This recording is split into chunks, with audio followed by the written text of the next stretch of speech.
નમસ્કાર મિત્રો, સ્વાગત છે તમારું અમારી ચેનલ નેવિકા સ્ટોરી પર એક નવા વિડીયોમાં। પ્રિય ભક્તો, મહાશિવરાત્રિના દિવસે નંદીને ખવડાવી દેજો આ એક વસ્તુ, પછી તમારી પાસે એટલા પૈસા હશે કે તમારી 7 જન્મોની ગરીબી દૂર થઈ જશે અને આવનારા સમયમાં તમારી પાસે પૈસા જ પૈસા હશે। આજે આ વિડીયોમાં હું તમને જે વિશે જણાવવા જઈ રહી છું તે કોઈ સાધારણ ઉપાય નથી, પરંતુ હજારો વર્ષ જૂની એક એવી દિવ્ય પરંપરા છે જે જો તમે સાચી શ્રદ્ધા અને સાચી ભાવનાથી કરી લીધી તો તમારી કિસ્મતની દિશા બદલાતા વાર નહીં લાગે। સાથીઓ, આ વિડીયોને અંત સુધી જરૂર જોજો કારણ કે મહાશિવરાત્રિનો પર્વ આવવાનો છે। મહાશિવરાત્રિ માત્ર એક તહેવાર નથી, આ આત્માને ઢંઢોળી દેનારી એક એવી મહાન રાત છે જ્યારે સાક્ષાત મહાદેવ, મહાકાલ, ભોલેનાથ જાગૃત અવસ્થામાં રહે છે અને બ્રહ્માંડની ઉર્જા પોતાની ચરમસીમા પર હોય છે। આ એ સમય છે જ્યારે કરવામાં આવેલું એક નાનામાં નાનું કામ પણ લાખો ગણું વધારે ફળ આપે। એટલા માટે મહાશિવરાત્રિનું શાસ્ત્રોમાં ખૂબ જ ખાસ મહત્વ છે। શાસ્ત્રોમાં સાફ સાફ કહેવામાં આવ્યું છે કે મહાશિવરાત્રિની રાત એ રાત છે જ્યારે શિવ અને શક્તિનું મિલન થયું, જ્યારે સૃષ્ટિની એક નવી શરૂઆત થઈ, જ્યારે મનુષ્યને પોતાના જીવનની દિશા સુધારવાની સૌથી મોટી તક મળી। આ જ કારણ છે કે મહાશિવરાત્રિને જાગરણની રાત કહેવામાં આવી છે, કારણ કે આ દિવસે જે જાગી ગયો તે જીવનમાં ક્યારેય સૂતો નથી રહેતો, પછી તેના જીવનમાં તે બધું જ આવી જાય છે જેનો તે મોહતાજ હોય છે। સાથીઓ, આજની વિડીયો તમે પણ અંત સુધી જોજો કારણ કે મહાશિવરાત્રિના દિવસે તમે આ ગુપ્ત ઉપાય કરી લીધો તો તમારી કિસ્મતમાં પણ 4 ચાંદ લાગી જશે। જે સપના તમે જોયા હતા તે પૂરા થઈ જશે, જે મનમાં ઈચ્છા હતી તે અધૂરી નહીં રહે। બસ વિડીયો સાથે અંત સુધી બનેલા રહેજો। સૌથી પહેલા બાબા મહાકાલના સાચા ભક્તો, મોડું કર્યા વગર આ વિડીયોને લાઈક કરીને કોમેન્ટ બોક્સમાં જે પણ હર હર મહાદેવ લખશે, આજે તેની મોટી મનોકામના પૂર્ણ થશે। શિવનો અર્થ માત્ર એક દેવતા નથી, શિવનો અર્થ કલ્યાણ, શિવનો અર્થ શુભ, શિવનો અર્થ એ શક્તિ જે વિનાશમાં પણ નિર્માણ છુપાવીને બેઠી છે। જ્યારે માણસની જિંદગીમાં બધું ખતમ થઈ જાય છે, તેને એવું લાગે છે કે બધું બરબાદ થઈ ગયું, દેવું, ગરીબી, અપમાન, દુઃખ જ્યારે તેનો પીછો નથી છોડતા ત્યારે સૌથી પહેલા તેને ભોલેનાથ જ યાદ આવે છે। કારણ કે શાસ્ત્રો કહે છે, ભાગ્ય લખનારાને બ્રહ્મા કહે છે, પરંતુ જે લખેલા ભાગ્યને પણ પલટાવી નાખે તેમને મહાદેવ કહે છે। આપણા જીવનમાં જો દુઃખ આપણા ભાગ્યમાં લખેલું છે તો પણ આપણે મહાદેવની પૂજા કરીને તે દુઃખને સમાપ્ત કરી શકીએ છીએ, કારણ કે ભોલેનાથ એક એવા દેવ છે જે નથી પૂછતા કે તમે કોણ છો, નથી પૂછતા કે ક્યાંથી તમે આવ્યા છો। જો સાચા મનથી તમે તેમને પુકાર્યા તો તેઓ દોડી આવે છે। એટલા માટે જ અવારનવાર જોવામાં આવ્યું છે કે પૌરાણિક સમયમાં મહાદેવ પ્રસન્ન થઈને અસુરોને પણ વરદાન આપી દેતા હતા, કારણ કે તેઓ ભોળા છે અને ભક્તના નાના ભાવથી પણ પ્રસન્ન થઈ જાય છે। મહાશિવરાત્રિનું મહત્વ એટલે પણ ખૂબ વધારે છે કારણ કે આ માત્ર પૂજાપાઠનો દિવસ નથી હોતો, પરંતુ આ પોતાના કર્મોને સુધારવાનો દિવસ પણ હોય છે।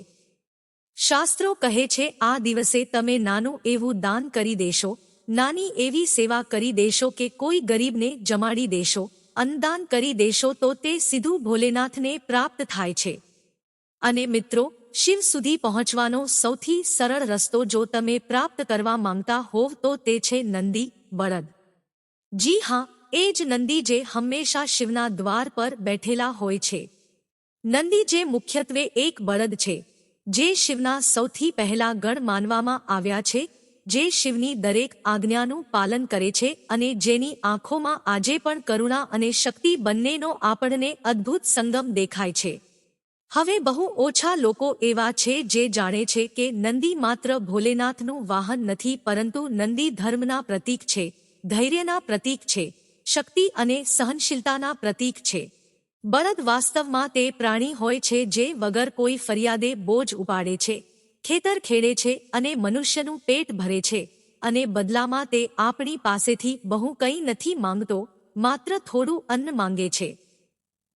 આ જ કારણ છે કે આપણા શાસ્ત્રોમાં બળદને ગૌવંશનો મહત્વનો અંગ માનવામાં આવ્યો છે અને આ જ કારણ છે કે શિવને પણ નંદી ખૂબ જ પસંદ છે. તે નંદીને પોતાની નજીક રાખે છે અને ભોલેનાથને નંદી અત્યંત પ્રિય છે. તમે જોયું હશે, દરેક શિવ મંદિરમાં નંદીની મૂર્તિ શિવલિંગની બરાબર સામે લાગેલી હોય છે. આનો અર્થ માત્ર એટલો નથી કે નંદી શિવને જોઈ રહ્યા છે, પરંતુ આનો બહુ ઊંડો અર્થ છે કે જે પણ ભક્ત નંદીના માધ્યમથી શિવને જુએ છે, તેની મનોકામના સીધી ભોલેનાથ સુધી પહોંચી જાય છે. એટલા માટે જૂના જમાનામાં સાધુસંતો સૌથી પહેલા નંદીના કાનમાં પોતાની ઈચ્છા કહેતા હતા, કારણ કે સાક્ષાત ભોલેનાથે આ વાત જણાવી છે કે જે પણ મારા દર્શન પહેલા નંદીના કાનમાં પોતાની સમસ્યા કે પોતાની ઈચ્છા બોલે છે, તેનું સમાધાન હું તરત જ કરી દઉં છું, કારણ કે માનવામાં આવે છે કે નંદી તે સંદેશ ક્યારેય વ્યર્થ નથી જવા દેતા અને સીધો મહાદેવ સુધી પહોંચાડી દે છે. હવે તમે જરા વિચારો અને મારી વાતને ખૂબ ધ્યાનથી સાંભળજો. આ વિડીયોને બિલકુલ અંત સુધી જોજો, કારણ કે આગળ જે હું વાત તમને જણાવવા જઈ રહી છું તે તમારા હોશ ઉડાવી દેશે. બની શકે છે તમે જ્યારે રસ્તા પરથી પસાર થતા હશો, બજાર જતા હશો તો તમને ક્યાંક ને ક્યાંક રસ્તામાં નંદી બળદ દેખાય, પરંતુ આજ સુધી તમે આ ઉપાય નથી કર્યો, કારણ કે આ પહેલા તમને આ ઉપાયની જાણકારી નહોતી. પરંતુ આજે તમને આ ઉપાય સાંભળવા મળી રહ્યો છે. જો નંદી શિવના આટલા પ્રિય છે, શિવના દ્વારના રક્ષક છે, દરેક પળ તેમની સેવામાં તત્પર રહે છે, તો વિચારો મહાશિવરાત્રિના પાવન પર્વ પર જો તમે નંદીની સેવા કરી દીધી તો ભોલેનાથ તમારાથી કેટલા પ્રસન્ન થઈ જશે. આ એ જ રહસ્ય છે જેની વિશે આજે હું રાજ ખોલવાની છું અને તમને સચ્ચાઈ જણાવવાની છું. મારી વાતને ખૂબ ધ્યાનથી સાંભળજો, પરંતુ તે પહેલા તમે એક વાત ગાંઠે બાંધી લો કે ગરીબી આખરે કેમ આવે છે. જીવનમાં ગરીબી બહુ છે, પૈસાની કંગાળી બહુ છે, કામ નથી બનતું, પૈસા નથી આવતા, હાથમાં પૈસા નથી ટકતા. અવારનવાર આ પ્રશ્ન વારંવાર પૂછવામાં આવે છે. અને જો તમારો પણ આ જ પ્રશ્ન હોય તો નીચે કોમેન્ટ બોક્સમાં જરૂર જણાવજો. ગરીબી વાસ્તવમાં માત્ર પૈસાની કમી નથી હોતી. આ દુનિયામાં ઘણા બધા લોકો હોય છે જેમનું માનવું હોય છે કે જો મારા ખિસ્સામાં પૈસા નથી તો હું ગરીબ છું, જો મારું ઘરનું મકાન નથી તો હું ગરીબ છું, મારી પાસે મોંઘી કાર નથી તો હું ગરીબ છું. પરંતુ વાસ્તવમાં ગરીબી ત્યારે આવે છે જ્યારે માણસનું પુણ્ય સમાપ્ત થઈ જાય છે, જ્યારે તે માણસ અન્નનું અપમાન કરે છે, જીવજંતુઓ પ્રત્યે ક્રોધ બતાવે છે, તેમના પર નિર્દયતા કરે છે, જ્યારે માણસ માત્ર લેવાનું વિચારે છે, ક્યારે આપવાનું નથી વિચારતો, એવા લોકોના જીવનમાં ગરીબી આવે છે. જો તે માણસ પુણ્ય કરશે જ નહીં તો રાતદિવસ ક્યાંક ને ક્યાંક તેનાથી પાપ તો થશે જ. જો તમારા જીવનમાં તમે થોડા ઘણા પુણ્ય કરતા રહેશો તો તમારા નાના મોટા પાપ સમાપ્ત થતા રહેશે. પરંતુ આજના જમાનાનો મનુષ્ય માત્ર પાપ જ પાપ કરી રહ્યો છે અને રાતદિવસ કોઈને કોઈ નાની એવી ભૂલ તે કરી જ દે છે. એટલા માટે તમારું પહેલું ધ્યાન પોતાનું પુણ્ય વધારવા પર હોવું જોઈએ. બીજી વાત, ઘરમાં જે પણ આહાર બને તેને જોઈને ક્યારેય મોઢું ન બગાડવું, તેનું ક્યારેય અપમાન ન કરવું, કારણ કે જે લોકો ઝૂંપડીમાં રહે છે, જેમની પાસે 2 વખતની રોટલી ખાવાના પૈસા નથી, તે સૂકી રોટલીથી પણ જમી રહ્યા છે અને તમને ભગવાન ઠીક ભોજન આપી રહ્યા છે, તો જો તમે તે અન્નનું અપમાન કરશો તો ગરીબી જ આવશે. જાનવરોની સેવા કરવી જરૂરી છે, કારણ કે મહાદેવનું એક નામ પશુપતિનાથ પણ છે. જો તે જાનવરોને તમે પથ્થરથી મારશો કે લાતથી મારશો તો મહાદેવ તમારાથી ક્યારેય પ્રસન્ન નથી થવાના. તમારામાં લેવાની નહીં પણ આપવાની ભાવના હોવી જોઈએ. શાસ્ત્રોમાં સ્પષ્ટ કહેવામાં આવ્યું છે કે જે ઘરમાં અન્નનું સન્માન નથી થતું કે જ્યાં પશુપક્ષીઓનો તિરસ્કાર થાય છે, ત્યાં લક્ષ્મી ક્યારેય સ્થાયી નથી હોતી. આ વાત તમે પણ સમજી લેજો. હવે તમે વિચારી રહ્યા હશો કે મહાશિવરાત્રિ અને નંદી બળદનું આટલું મહત્વ કેમ છે. આખરે કયો એ ઉપાય છે જે અમારી ગરીબીને દૂર કરી શકે છે અને અમારા જીવનમાં એકવાર ફરી બધું સારું કરી શકે છે? તો આજે એ જ વાત હું તમને જણાવવા જઈ રહી છું. બળદને ખવડાવવું એ માત્ર ખાવાનું આપવું નથી હોતું. આ તે જીવને સન્માન આપવાનું હોય છે જે આખું વર્ષ ખેતરોમાં કામ કરે છે, જે આપણી અન્ન વ્યવસ્થાનો આધાર હોય છે અને જે મહાદેવને અત્યંત પ્રિય હોય છે. જ્યારે તમે મહાશિવરાત્રી પર બળદને શ્રદ્ધાથી ભોજન કરાવો છો ત્યારે તમે 3 કામ એકસાથે કરો છો. પહેલું, તમે જીવસેવા કરી રહ્યા હો છો. બીજું, તમે અન્નદાન કરી રહ્યા હો છો. અને ત્રીજું, તમે શિવના સૌથી પ્રિય ગણની સેવા કરી રહ્યા હો છો. આ ત્રણેય પુણ્ય મળીને એક એવું કર્મ બનાવે છે જેનો પ્રભાવ સીધો તમારી આર્થિક સ્થિતિ પર પડે છે અને તમારી 7 જન્મોની ગરીબી દૂર થઈ જાય છે. પરંતુ સવાલ હજુ પણ એ જ છે કે મહાશિવરાત્રિના દિવસે આપણે નંદી બળદને શું ખવડાવવાનું છે? કઈ વસ્તુ ખવડાવવાની છે જેનાથી પ્રભાવ સકારાત્મક હોય? ક્યાંક જાણતા જાણતા આપણે કોઈ એવી વસ્તુ ન ખવડાવી દઈએ જેનાથી પ્રભાવ ઉલટો થઈ જાય. તે જાણવા માટે વિડિયો સાથે અંત સુધી બનેલા રહેજો. મહાશિવરાત્રિની રાત એટલા માટે ખાસ છે કારણ કે આ રાત્રે કરવામાં આવેલું પુણ્ય ઘણા જન્મો સુધી વધારે ફળ આપે છે. જ્યારે તમે બળદને રોટલી, ગોળ, ચણા, લીલો ઘાસચારો કે અન્ન ખવડાવો છો અને મનોમન ભોલેનાથને પ્રાર્થના કરો છો કે, હે નાથ, જેમ તમે આ જીવને મારા માધ્યમથી ભોજન આપ્યું, તેવી જ રીતે મારા ઘરમાં અન્ન અને ધનની ક્યારે કમી ન આવે, તો આ પ્રાર્થના તમારી ક્યારે ખાલી નહીં જાય.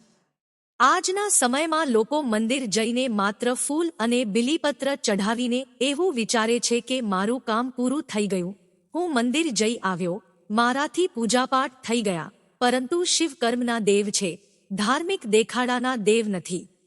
મહાદેવનું એક નામ આશુતોષ પણ છે, જે ખૂબ જ નાના પુણ્ય કર્મથી જ પ્રસન્ન થઈ જાય છે. પરંતુ જો તમે કોઈ ભૂલ કરો છો તો તેમનું એક નામ હઠયોગી પણ છે.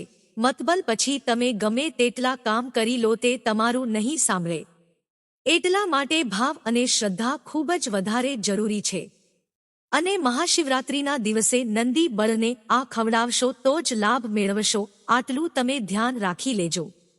કારણ કે મહાશિવરાત્રિના દિવસે નંદીની સેવા, બળદની સેવા એ સીધી શિવની સેવા માનવામાં આવે છે. એટલા માટે મહાશિવરાત્રિના દિવસે આ નાનકડું કામ તમારી આખી જિંદગીની દિશા બદલવાની તાકાત રાખે છે. આજના સમયમાં લોકો આ વાતથી અજાણ છે. એટલા માટે મહાશિવરાત્રિનો પૂરેપૂરો લાભ તેમને નથી મળી શકતો. આગળ વિડીયોમાં હું તમને જણાવવાની છું કે તમારે નંદી બળદને શું ખવડાવવાનું છે અને કયા સમયે ખવડાવવાનું છે. કઈ ભૂલો નથી કરવાની, નહીંતર પરિણામ ઉલટા આવી શકે છે. આટલું ધ્યાન રાખી લેજો. મહાશિવરાત્રિના દિવસે બળદને ખવડાવવાનો નિયમ જેટલો સરળ છે તેટલો જ ઊંડો પણ છે. સૌથી પહેલા સમજી લો કે આપણે આ દિવસે બળદને જે કંઈ પણ ખવડાવવાનું છે તે દેખાડા માટે નથી ખવડાવવાનું, કોઈને કહેવા માટે નથી ખવડાવવાનું, સોશિયલ મીડિયા પર ફોટા મૂકવા માટે નથી ખવડાવવાનું, કોઈ વિડિયો નથી બનાવવાનો કે કોઈ ફોટો નથી પાડવાનો. સૌથી પહેલી વાત આ છે, ગાંઠે બાંધી લેજો. આ પૂરેપૂરી રીતે ભાવ, શ્રદ્ધા અને નમ્રતાનું કાર્ય છે.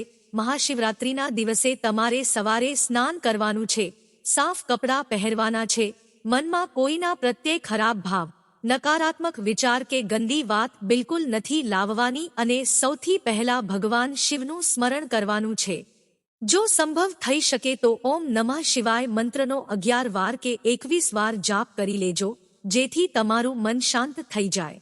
મન પૂરી રીતે શુદ્ધ થઈ ગયું તો ઉપાય હજુ વધારે પ્રભાવ બતાવશે અને હજુ વધારે તમારા માટે ખાસ રહેશે. ત્યારબાદ જે પણ ભોજન તમે નંદી બળદ માટે લઈ જઈ રહ્યા છો તેને ખવડાવતી વખતે ફેંકવાનું નથી. હવે સવાલ એ ઉઠે છે કે આખરે મહાશિવરાત્રિના દિવસે નંદી બળદને આપણે શું ખવડાવવાનું છે? આ જાણવા જેવી વાત છે. તો તમે ઘઉંની રોટલી પોતાના ઘરેથી બનાવીને લાવી શકો છો. તેના પર થોડો ગોળ રાખશો તો સારું રહેશે. જો ગોળ ના હોય તો ચણા રાખી શકો છો. નંદી બળદને લીલો ઘાસચારો ખવડાવવો પણ સારું રહે છે. અનાજ પણ આપી શકાય છે. બસ તમે એટલું ધ્યાન રાખજો કે જે રોટલી તમે બનાવીને લઈ જઈ રહ્યા છો તે એકદમ તાજી હોવી જોઈએ. ઘણા લોકો રાતની વાસી રોટલી ગૌમાતાને કે નંદી બળદને ખવડાવી દે છે.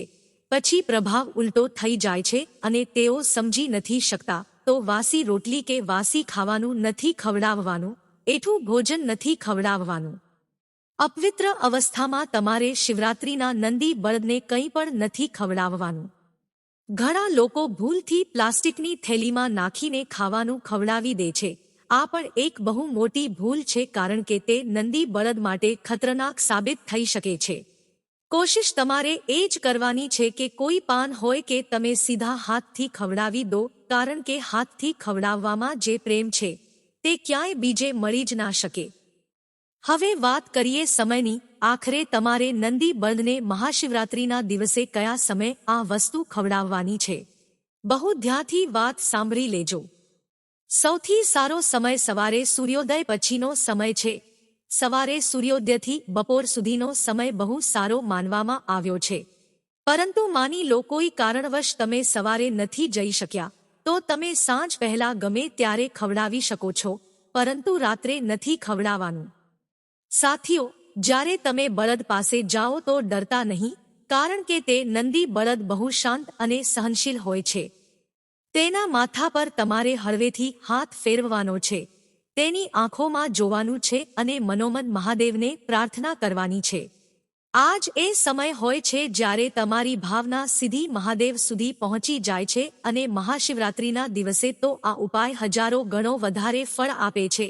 હવે એક બહુ મોટો સવાલ જે તમારા મનમાં પણ આવે છે કે શું માત્ર એકવાર બળદને આ વસ્તુ ખવડાવવાથી ગરીબી ખત્મ થઈ જશે? અમારી પાસે પૈસા જ પૈસા આવવા લાગશે? તો સાચી વાત એ જ છે કે એકવારનું પુણ્ય રસ્તો જરૂર ખોલી દે છે, પરંતુ તમે ઈચ્છો છો કે તમારી જિંદગીમાં પૈસા જ પૈસા હોય, સ્થાયી બદલાવ હોય, તો આ કામ સાચી ભાવના અને સાચા કર્મો સાથે તમારે દરેક સોમવારે કરતા રહેવાનું છે. મહાશિવરાત્રિના દિવસે કરવામાં આવેલું આ કાર્ય બીજ વાવવા બરાબર છે. જેમ આપણે એક ઝાડને ઉગાડવા માટે સૌથી પહેલા બીજ વાવીએ છીએ, જો બીજ નહીં વાવીએ તો છોડ ઉત્પન્ન જ નહીં થાય, તેવી જ રીતે મહાશિવરાત્રિથી તમે આ કર્મની શરૂઆત કરો, એવું દરેક સોમવારે કરો. તમે તમારા જીવનમાં અન્નનું સન્માન કરો, જીવો પ્રત્યે દયા બતાવો, મહેનત કરવાથી ક્યારે પાછળ ના હટો, તો પછી તમારું આજ બીજ વૃક્ષ બનીને તમને ફળ આપશે અને એટલા પૈસા તમારી પાસે આવશે કે તમે ગણતા ગણતા થાકી જશો. હવે એક વાત અમારી ધ્યાનથી સાંભળી લેજો. ઘણા બધા લોકો આજ ભૂલ કરે છે, અને તે ભૂલ શું હોય છે કે બળદને ખવડાવતી વખતે મનમાં માત્ર એવું વિચારે છે કે હવે તો બહુ બધા પૈસા આવશે, હવે તો મારું કામ બની જશે, હવે તો મારી કિસ્મત બદલાઈ જશે. યાદ રાખજો, શિવ ક્યારેય લાલચથી પ્રસન્ન નથી થતા. તેમની પાસે જે માંગવામાં આવે છે તે તરત આપી શકે છે, પણ તમારા મનનો ભાવ સારો હોવો જોઈએ. તમારા મનમાં પરિણામની ઈચ્છા ના હોવી જોઈએ. તમારે માત્ર કર્મ કરવાનું છે, ફળની ચિંતા નથી કરવાની. એટલા માટે જ્યારે પણ તમે નંદી બળદને ભોજન કરાવો તો માત્ર એટલું કહેવું, હે ભોલેનાથ, જેમ તમે મને આપવા યોગ્ય બનાવ્યો, તેમ મારા જીવનમાં બધા અભાવોને દૂર કરી દેજો. આ પ્રાર્થના બહુ શક્તિશાળી હશે. શાસ્ત્રોમાં પણ કહેવામાં આવ્યું છે કે જે વ્યક્તિ મહાશિવરાત્રિના દિવસે બળદને શ્રદ્ધાથી ભોજન કરાવે છે, તેના ઘરમાં વણજોઈતા ખર્ચાઓ ઓછા થઈ જાય છે. આ બહુ મોટો સંકેત હોય છે. અચાનક પૈસા રોકાવા લાગે છે, નકામી બીમારીઓ ઘટવા લાગે છે અને મનમાં સ્થિરતા આવવા લાગે છે, અને આ જ સ્થિરતા આગળ જઈને ધન આવવાનો માર્ગ ખોલી દે છે. પૈસા જ પૈસા જીવનમાં આવે છે અને બધું સારું થઈ જાય છે. પરંતુ ધ્યાન રાખજો, આ દિવસે ભૂલો ના કરવી જોઈએ. બળદને લાકડી ના મારવી જોઈએ, તેને ડરાવવો ના જોઈએ, જલ્દી ખાવાનું ખવડાવીને ભગાડવો ના જોઈએ. મનમાં એવું નથી વિચારવાનું કે ચલો કામ પતાવી દીધું. સારી રીતે ભોજન કરાવ્યા પછી હોઈ શકે તો તેમના માટે પાણીની વ્યવસ્થા પણ જરૂર કરજો. જે રીતે આપણે ભોજન કરીએ છીએ ત્યારબાદ આપણે પાણી પીવું હોય છે, તેમ જ તે પશુઓને પણ ભોજન પછી તમે પાણી પીવડાવશો તો તમારું કર્મ પૂર્ણ માનવામાં આવશે. સાથે સાથે આ ક્રિયા તમારે પૂરા મનથી, શાંત ભાવ સાથે કરવાની છે, કોઈ પણ દેખાડા વગર. આગળ હું તમને કેટલાક સંકેતો વિશે જણાવીશ. માની લો તમે આ કામ કરી લીધું, તો કેટલાક એવા સંકેતો તો તમને મળશે જેનાથી તમે ઓળખી શકશો કે તમારો આ ઉપાય કારગત સાબિત થયો. તમને તમારા જીવનમાં કેટલાક એવા સંકેતો મળશે જેનાથી તમે અનુભવી શકશો કે મારો ઉપાય રંગ લાવ્યો, કારણ કે ઘણા બધા લોકો આ ઉપાય કરતા જ પોતાના જીવનમાં અલગ અલગ પ્રભાવ અનુભવે છે.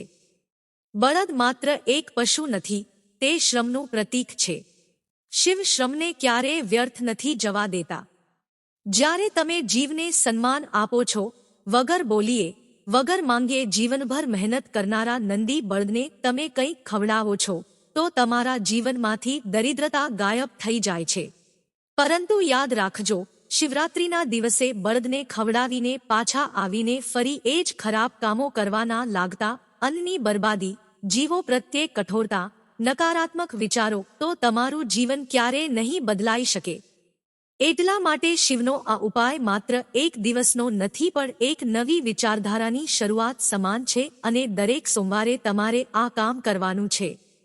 એક છેલ્લી વાત જે અમે તમને જણાવવા માંગીએ છીએ, જે બહુ ઓછા લોકો જાણે છે, બહુ ધ્યાનથી આ વાત સાંભળજો. બળદને ખવડાવ્યા પછી જો તમે કોઈ જરૂરિયાતમંદને પણ અન્નનો નાનો હિસ્સો આપી શકો, તો હજુ વધારે સારું રહેશે. આ પુણ્ય બમણું થઈ જશે, કારણ કે શિવના સૌથી પ્રિય એ ભક્ત છે જે પહેલા પોતાનું નહીં પણ બીજાનું વિચારે છે. અને આ જ એ બિંદુ છે જ્યાંથી તમારા ઘરમાં સ્થાયી લક્ષ્મીનો નિવાસ થવાનું શરૂ થઈ જાય છે.